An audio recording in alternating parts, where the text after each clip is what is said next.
Hi, this is Richard from Sudbury Politics, the show. On behalf of Jeff and Rachel, I want to thank you for tuning into our first year. We hope you enjoyed our coverage and opinion of politics from a Sudbury perspective. And I know we're excited to get started for season 2. But before we do, we've got some unfinished business. Today's episode is a feature interview with Quinn Meawasige, Native Studies Professor, on the issues of reconciliation and Indigenous rights. These are issues which continue to define politics here in Sudbury and Northeastern Ontario, and I know you're going to love it. After our election special, November 3rd, covering the U.S. election, we'll be back with a regular season 2, so watch for it. There's always lots of politics to talk about, and we hope you'll join us.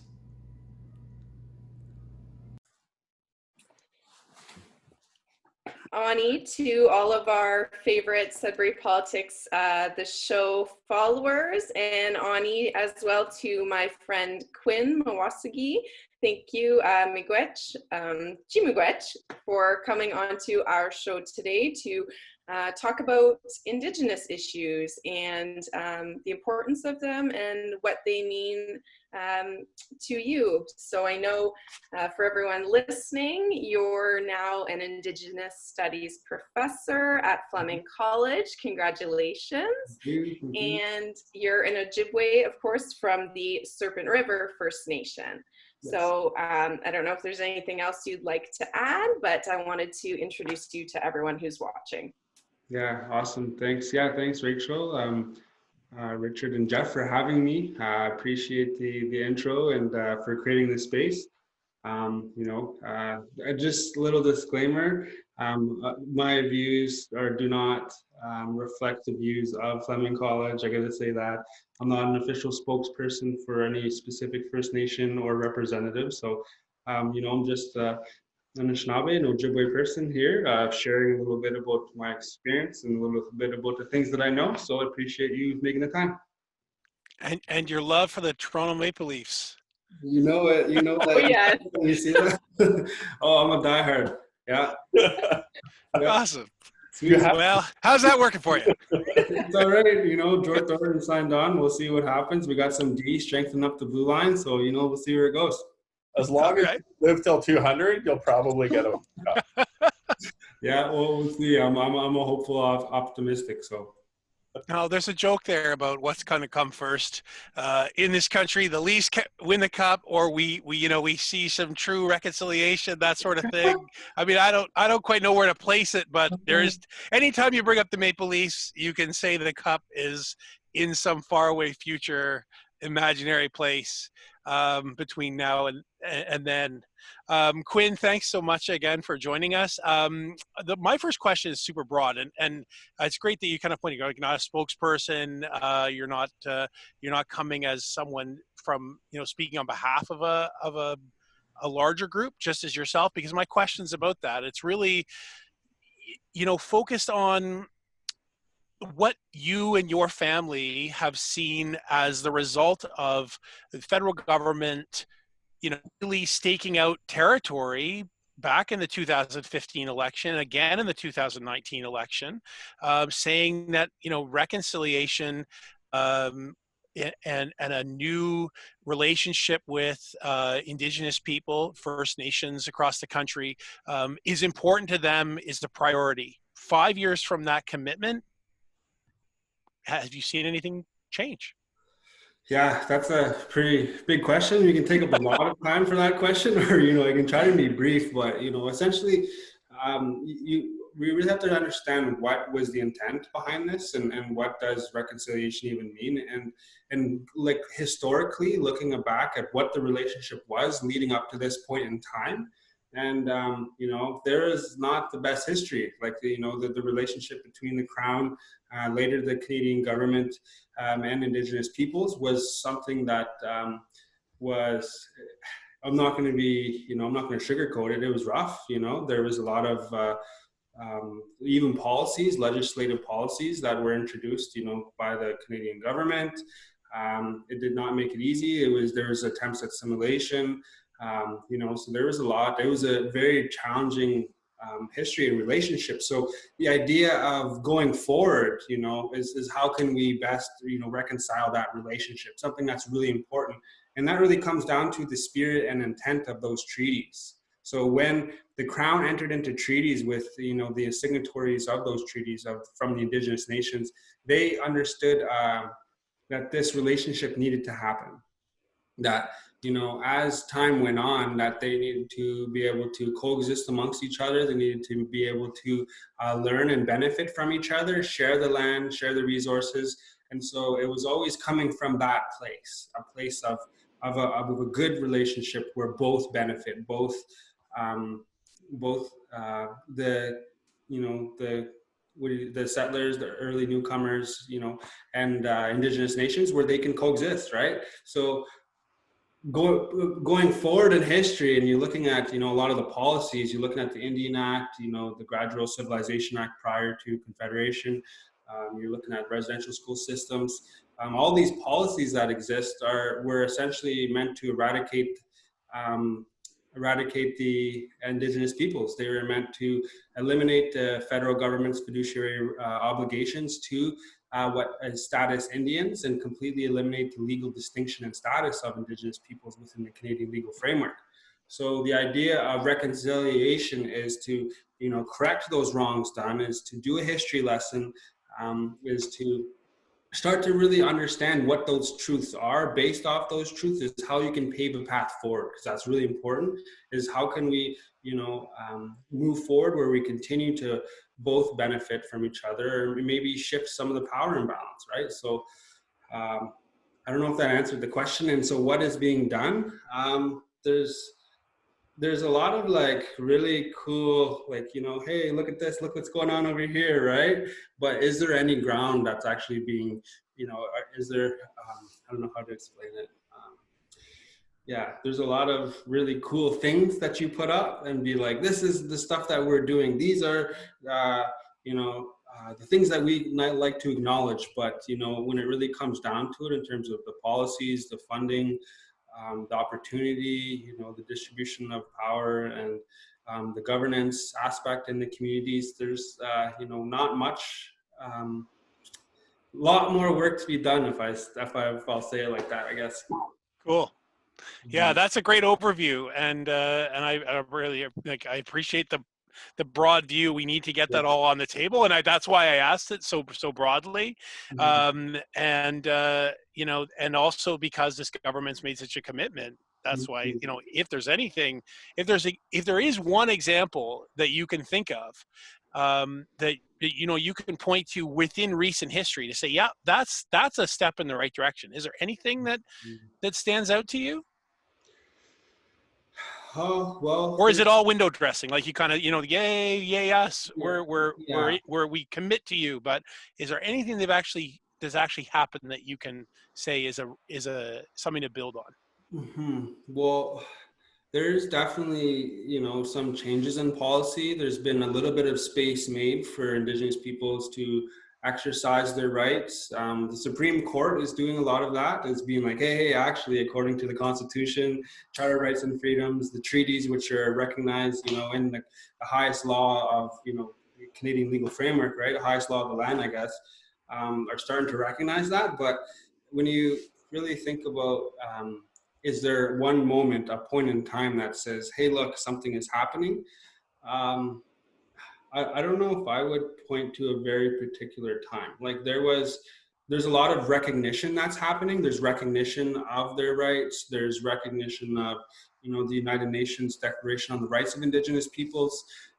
There's, a little bit of recognition of Aboriginal title, which exists. So, but we're starting to see more things in the education system, which is really important, because I don't know how your experience was in history class. It was, a very tiny, small sliver, hunter-gatherers type of thing, right? So, and that's, to the extent that my history lesson was in elementary, high school. So we got to really think about what does that history look like, and how can you, better inform, the new Canadians, up and coming Canadians, Indigenous peoples. How can you start to change the narrative and have a history that's accurately reflected of, the contributions you know, the historic and contemporary contributions of Indigenous peoples, you know, to shaping what Canada is now. So that's Yeah. all. Some of that kind of leads in to my question.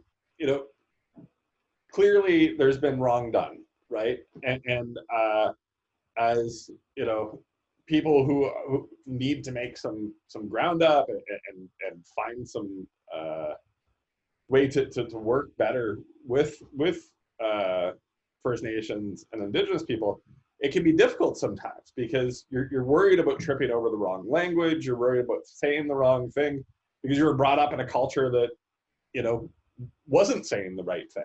Like clearly, you know, there's the culture that brought me up wasn't doing the right things to deal with First Nations issues. So, you know, what would you say to somebody that's trying to find that space to be better and to deal better with First Nations groups that's worried about saying the wrong things or not having the conversation because they know they've been in the wrong? Yeah. You know, terminology is a big thing.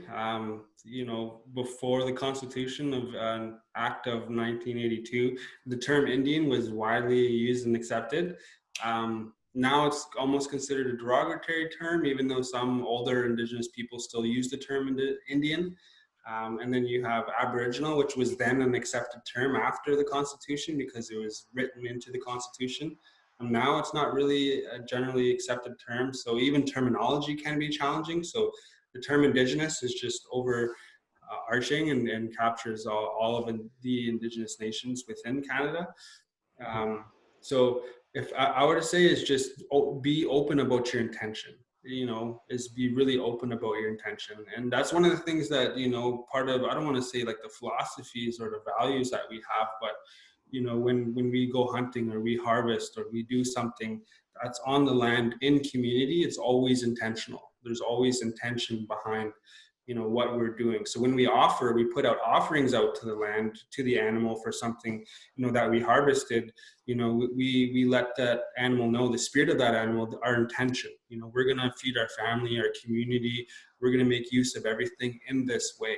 And so acknowledging that intention is one of the kind of, within Indigenous worldview and Anishinaabe worldview, I want to say very specifically, is being intentional about your actions and to really, you know, connecting that way is important. So if you're very intentional, mindful and respectful and say, hey, actually, I don't know a lot of things, I would like to, that's important too. Also is if you have the opportunity to pass the mic, that's really important. You know what I mean? To carve out that space and be like, you know what?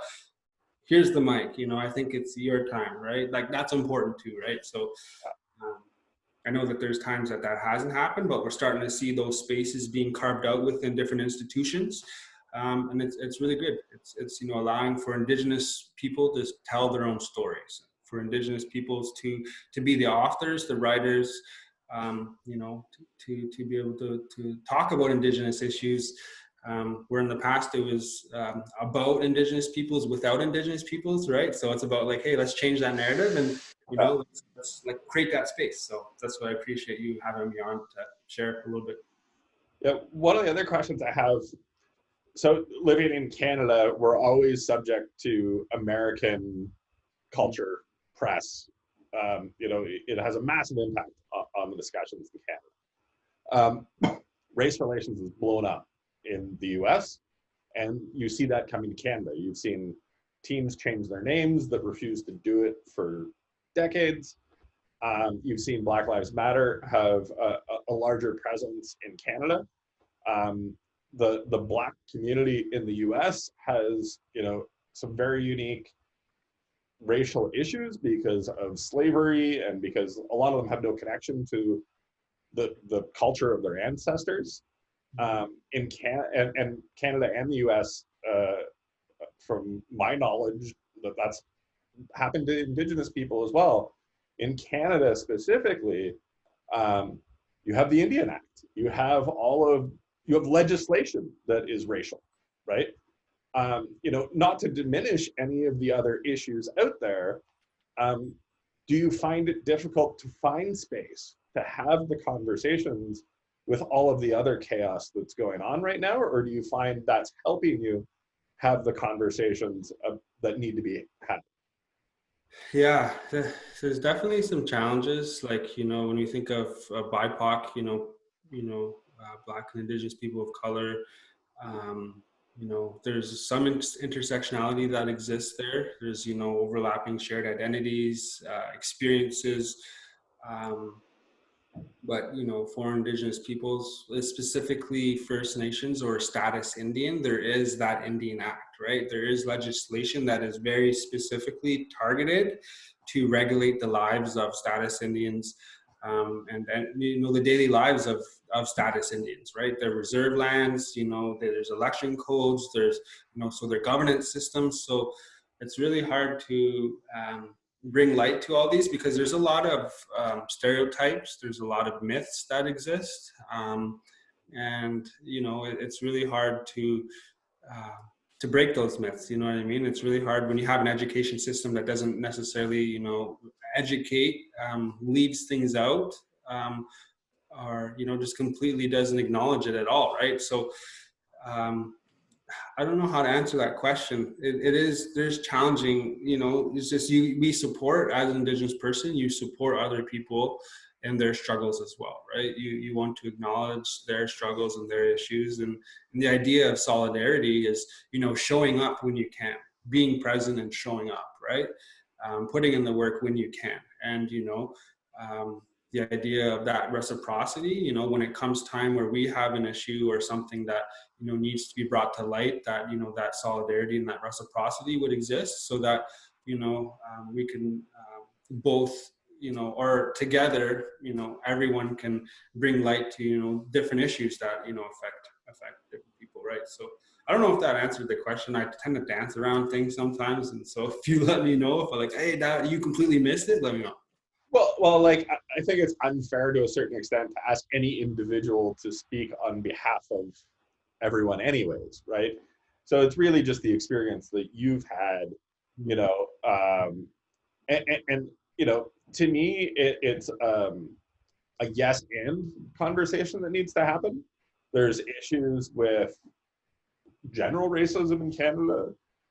There's some of that carried over slavery racism that's happened in Canada from the US, because we weren't angels, the angels that, you know, we try and teach in history class. There was definitely some issues on our side of the border as well. But we do have a unique set of issues when it comes to Indigenous people.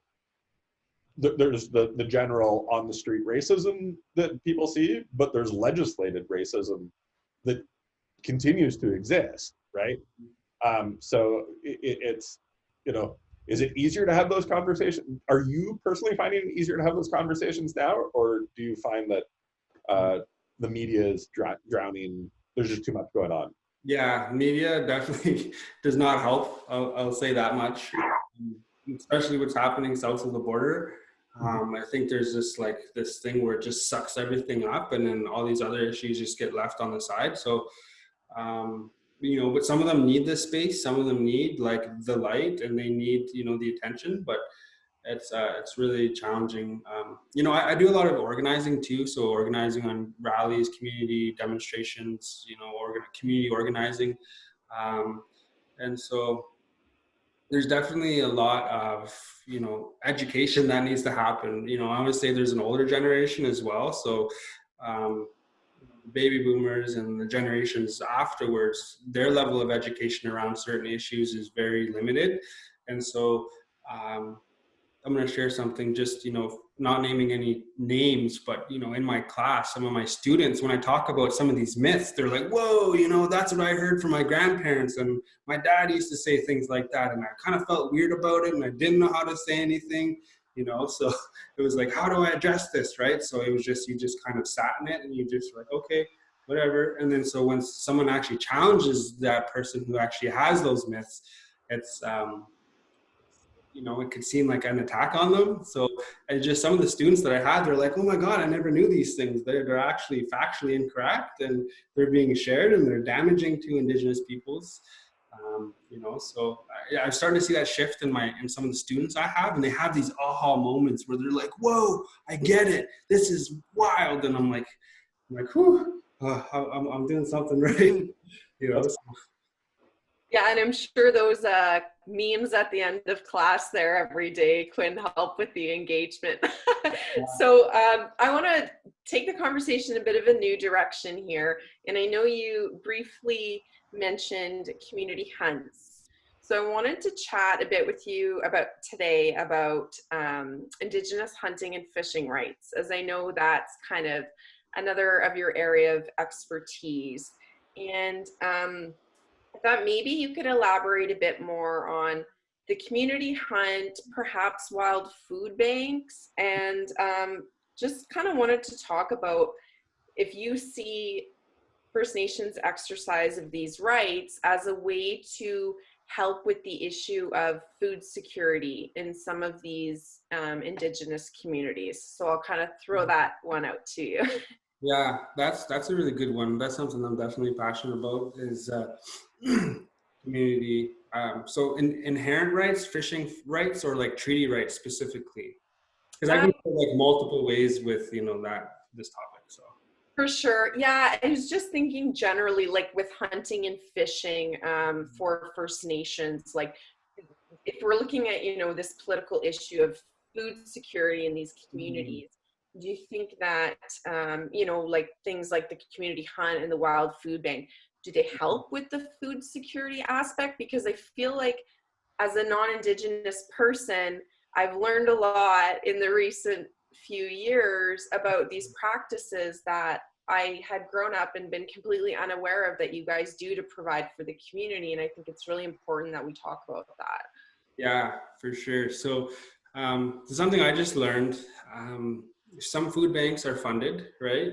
Have some base or core amount of funding.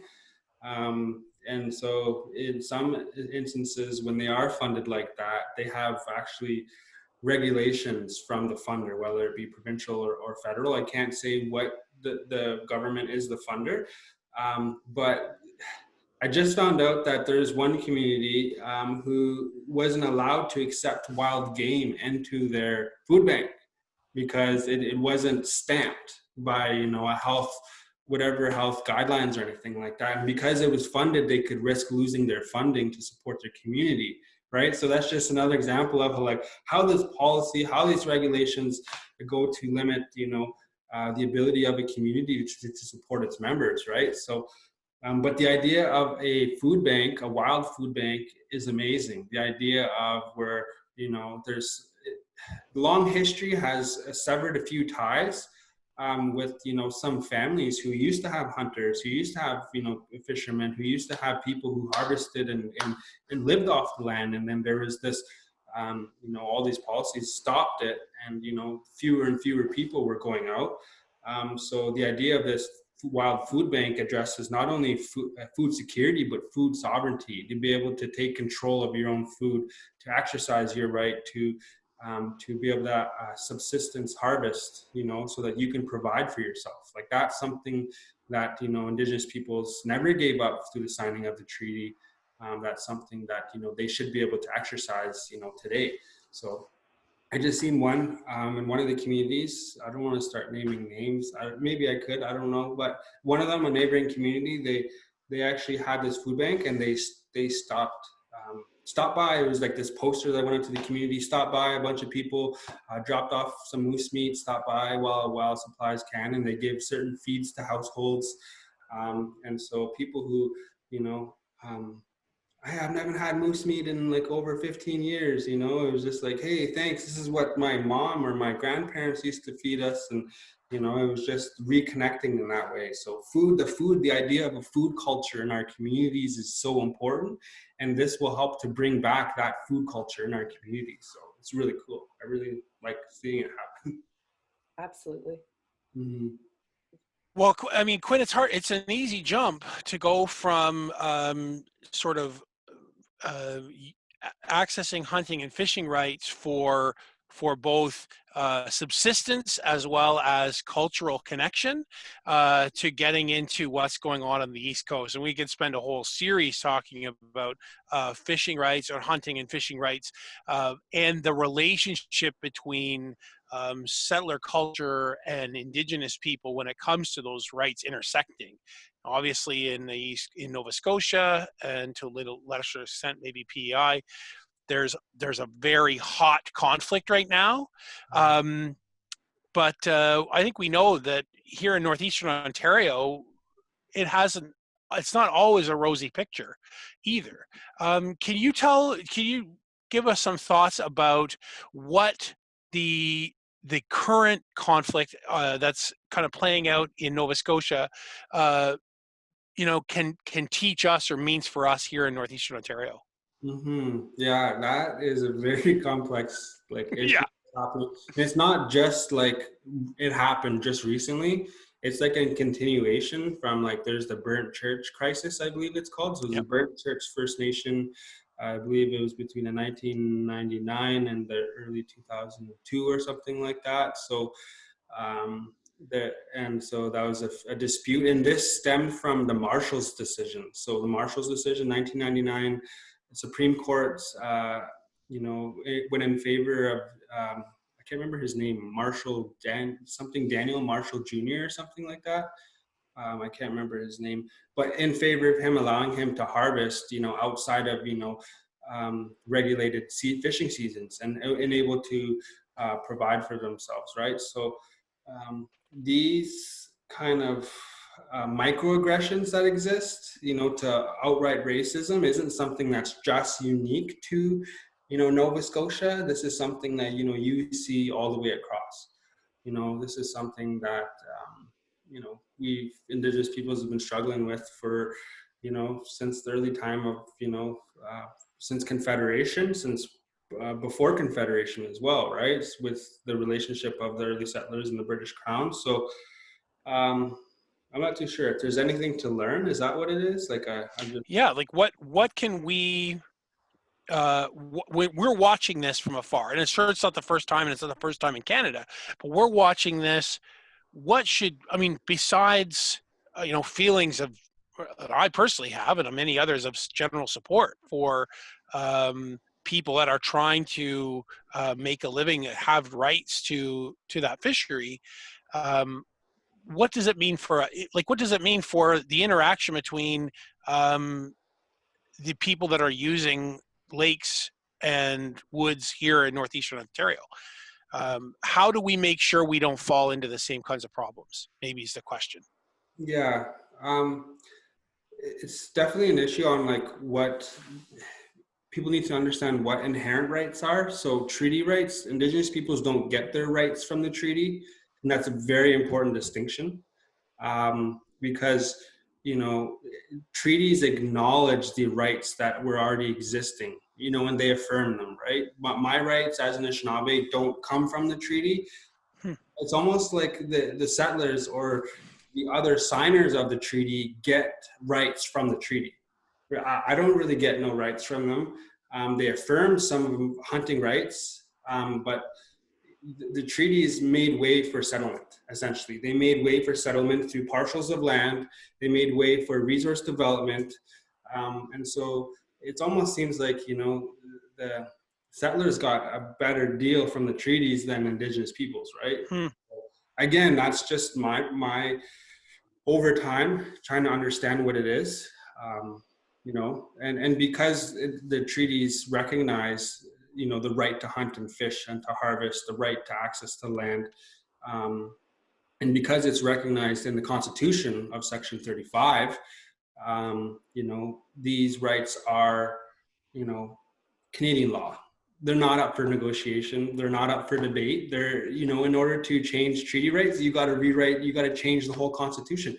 And you've seen where attempts to do that at Charlottetown. Is that what it was?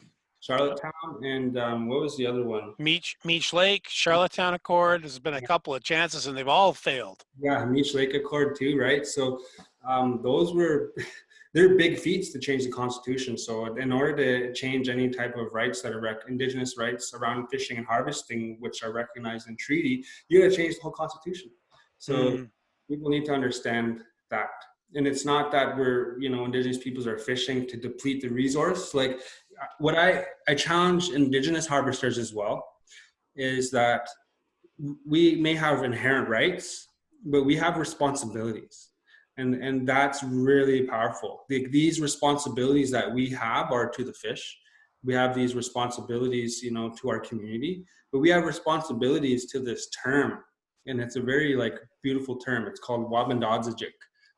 And what that means is those who have yet to come. So those who are not yet here, but we know that they are coming. So that's talking about our future generations. And so this responsibility that we have is to them, is to the animals, is to, the land and to our communities. And so when exercising your rights, you're actually carrying out a responsibility that we have to our community, to our families, to Waabindaazijig, right? To our relations, to the fish, to animals, So it's shifting that narrative and trying to get people to understand it from a different lens. It's not always hard. It may seem like the haves and haves not, but you got to really recognize, whose land this really is, right? So, yeah. And I actually got outside of wildlife, there's resources, right? Minerals, trees, all of the kind of land-based resources. I work a lot in the mining industry. I've seen from my perspective a difference in the way mining companies want to work with First Nations. It seems like it's a lot more wanting to be collaborative as opposed to imposing, or Doug Ford said he's going to put a bulldozer into Northern Ontario, and I saw a lot of the mining companies push back and say, no, we're developing these relationships, let's have a good relationship. At the same time, it can be difficult because it's not, you're not talking to one person, right? You're talking to multiple groups of people that are required to do resource extraction. So on the West Coast, we saw with the pipelines, there was First Nations that were very in favor of the pipelines. There was First Nations that were very opposed to the pipelines, making things difficult.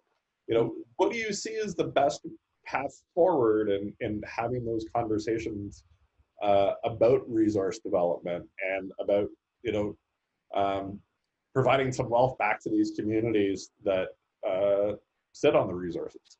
Yeah, that's a around resource development. There are, communities who, I don't want to say all Indigenous peoples are opposed to development. That's not the case. There are, people who do oppose development, but it's the way development happens is really the really key important thing to understand. Is, before there was land that was expropriated. I don't know what the term is called. Expropriated, is that what it is? Yeah. So just taken for purposes of development, right? Without any permission. There was development that happened in the past where there was no consultation, no accommodation.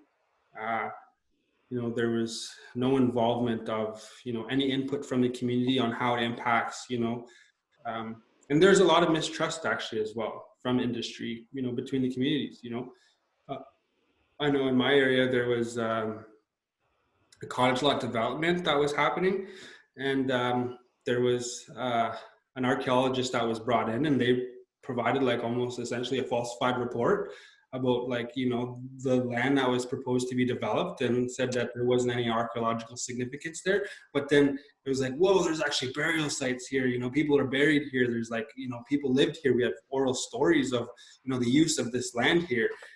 But the developers had this archaeologist sign off on this report to try to advance the project, right? So, that's where there's a little bit of mistrust. So the idea of reconciliation has to also happen there as well. And it's, allowing their voices to be heard and understanding the process, for communities isn't just consulting chief and council.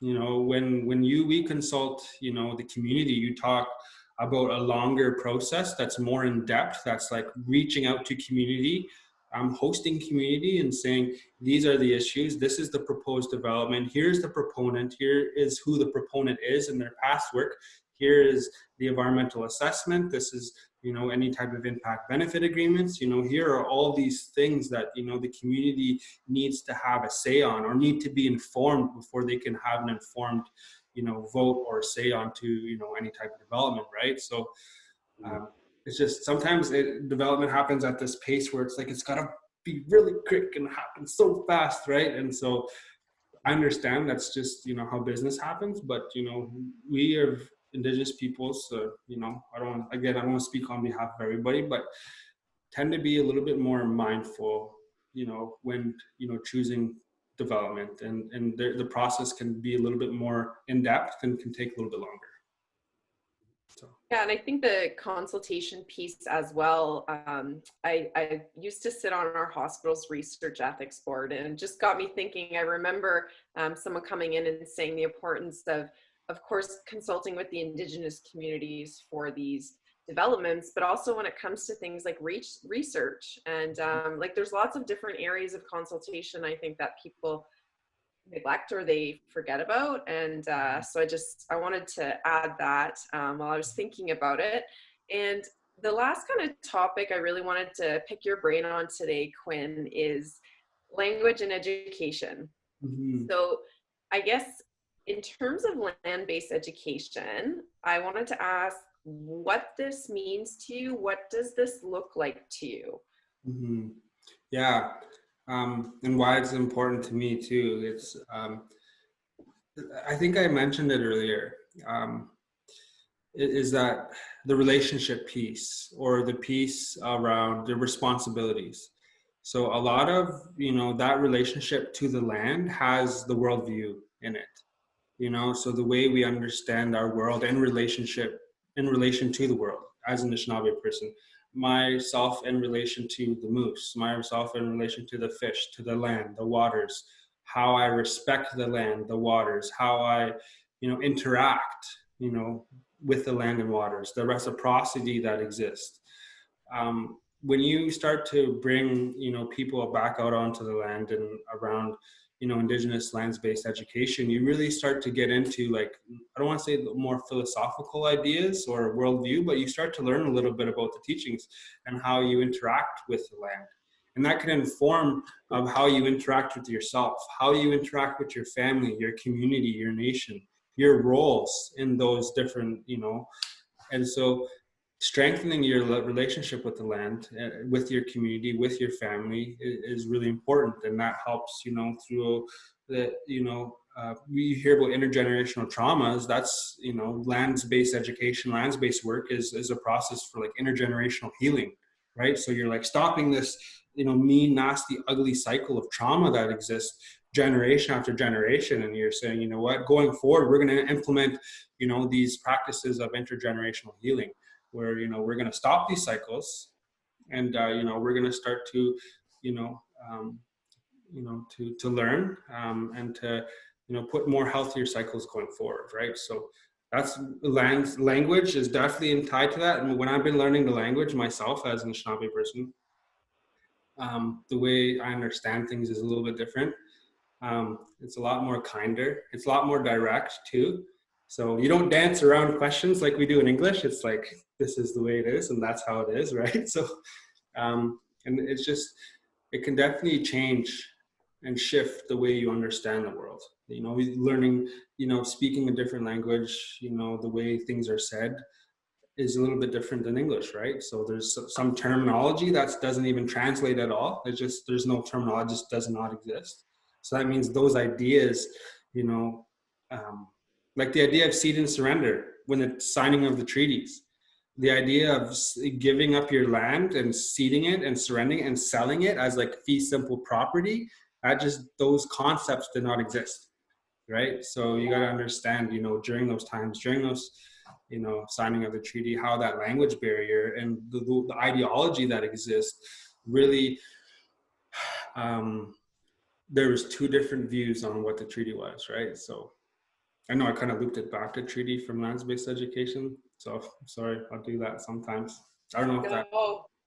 No, it's great to hear how it all relates. And I think that's a big learning curve for non-Indigenous people as well. So talking about the language and education, do you think that in Ontario, our province, do you think that we need to better incorporate land-based education and Indigenous language into the school system? And maybe that's, public school, outside of Indigenous communities, maybe there as well.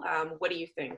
Sure, I don't see why not. The current education system is like a post-World War relic. You know what I mean? The whole system is just like, needs a complete overhaul. It's way outdated. You need room for innovation. You gotta, change things. You gotta be more creative. You gotta create more space for creativity for, students to, express themselves in certain ways, right? It's just, and this could be one of the ways how it's done, right? You could make space for that. That's the idea of making space. That's carving out space within institutions, Western institutions, education institutions. I know in academia, they're trying it, but failing, but then they try again and then they fail again. But, so there's definitely some, grounds that are being made, but I think there would be definitely some benefit. Like even bringing somebody outside, there's benefit to it, whether you know it immediately.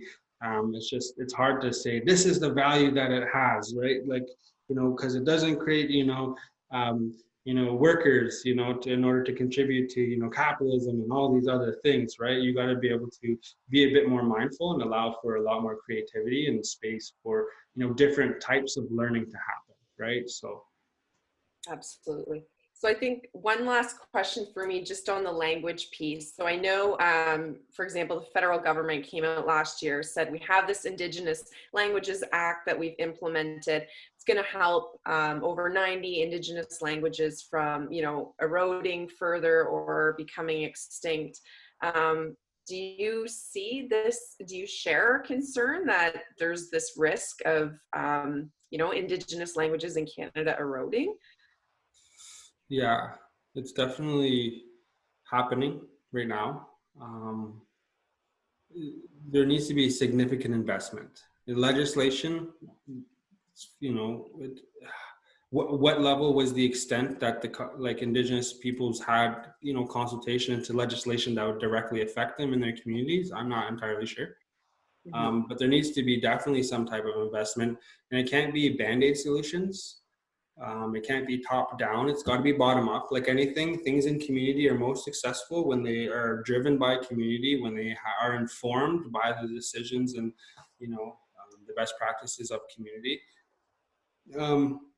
Right now, I don't know if the current steps being made will, make a significant impact to the preservation of Indigenous languages, which is a little concerning. So, but there's different models out there that are doing great, that are doing amazing things, that are kind of, producing fluent speakers. And, we need to look at the success of those models. We need to, see like, hey, they're doing something good. It's working. I'm not going to recreate the wheel here. I'm not going to reinvent it. There's something magical that's happening that's successful. Like let's build on that. Like let's, gear it to our own community, change it a little bit, but let's run with it like that.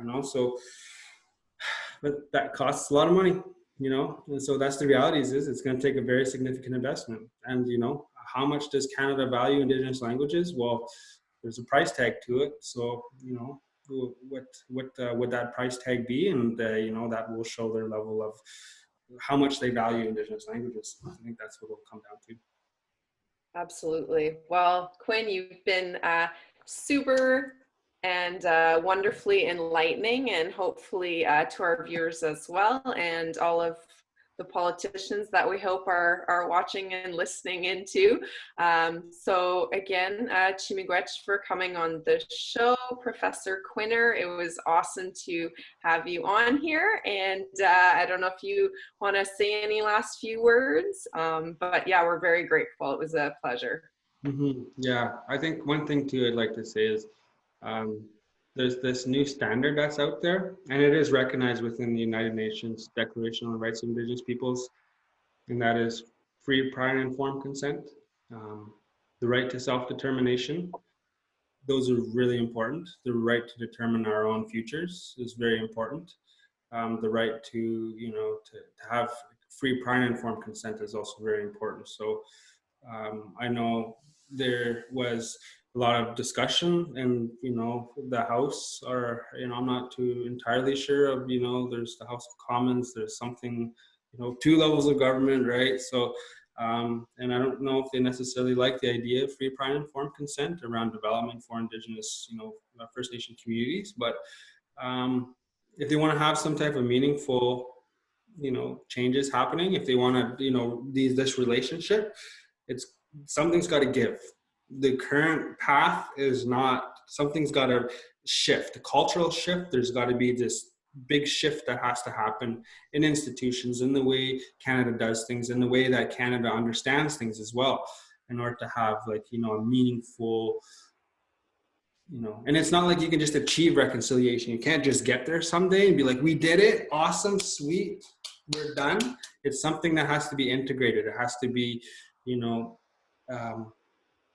you can't just get there one day and be done. It has to be continuously nurtured, like any type of relationship. It has to be nurtured.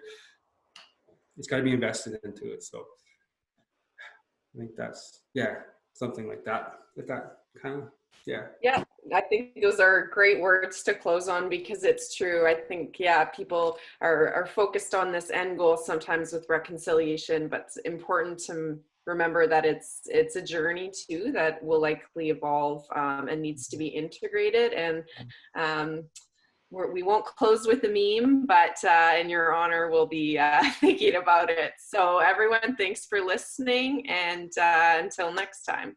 Awesome. Thanks a lot. I appreciate it. Thank you. Thanks.